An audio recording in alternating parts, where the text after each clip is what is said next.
We are starting to see a few storms popping up around Los Animas County, but looking off toward the west from our Viera Wireless Neighborhood Weather Network, Cameron and Kim, don't see anything too impressive just yet. This afternoon, though, I anticipate that will change. Today, you don't need me to sit here and tell you that it is much cooler thanks to a cold front that moved through this morning. That cold front brought not only cooler temperatures, but also quite a bit of wind, and it's going to set the stage for some heavy rain as we take you into the afternoon. My concern this afternoon, not so much for severe weather, but more so for flooding and flash flooding. The National Weather Service on board with that, with flash flood watches already in effect for most of southwestern Colorado. We'll have to keep an eye on the mountains as we take you through the remainder of the day. Those watches go into effect right now, and they are going to stay in effect through midnight. Skyscan showing that most of the activity, at least here through the early afternoon, is going to stay up across the high country. Notice, though, by 5 o'clock, we'll start to see some of these storms spreading out across the plains. Most everything, though, really staying along and south of Highway 50. As we take you into the later evening, we'll start to see a few showers and thunderstorms sliding up through Pueblo and into Colorado Springs. But again, the majority of the activity is actually going to stay farther toward the south and west of the area. So we will continue to keep an eye on the potential for heavy rain in those areas through tonight. And it's going to be one of those crazy nights, too, where we end up with rain all the way into early tomorrow morning. So if you're trying to sleep with your windows open, just be aware of the fact that you may have to wake up in the middle of the night and shut them as that rain picks up. By 7 o'clock tomorrow morning, likely we're going to have some pretty soggy roads for the morning drive. That could slow you down, so plan on it now. You may need some extra time.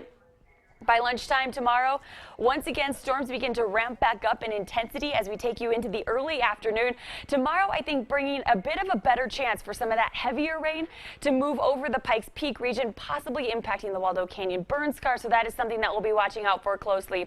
We'll also have a nice focus out across the far eastern plains with those stronger storms as well. We'll get a bit of a break tomorrow night and into your Saturday morning, but then by Saturday afternoon, we do it all again. High temperatures tomorrow are going to be even cooler than they were out there today, with many areas only getting into the 70s and 80s, with 60s expected for some across the high country. Taking a look at your 7-day forecast, enjoy the cool down because it's not going to last for too long.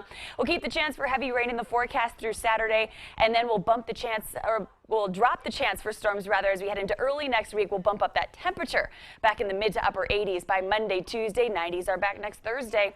In Pueblo, 77 degrees tomorrow. It is not going to feel like August. Temperatures in the mid 80s Saturday, upper 80s Sunday. We're back in the 90s Monday, Tuesday.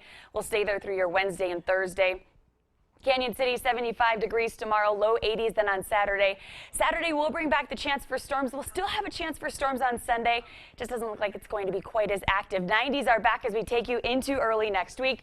I expect temperatures in Teller County to feel a lot different than they did earlier this week. We are in the 60s as we take you through the first half of your weekend, with 70s then Sunday into Monday. Temperatures in the mid to upper 70s.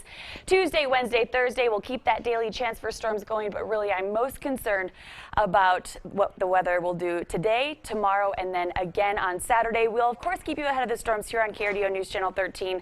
But be sure to also equip yourself with our Storm Tracker 13 weather app. It's free for your iPhone and your Android. It's just one more way we're working to keep you ahead of the storm. Best part about that app is the first thing that you see when you open it up is radar, and you can zoom down to your neighborhood level, see how much rain is expected in your neighborhood. Just a great tool, and I encourage everybody as we embark on this very rainy trend to get that. All right. If you don't have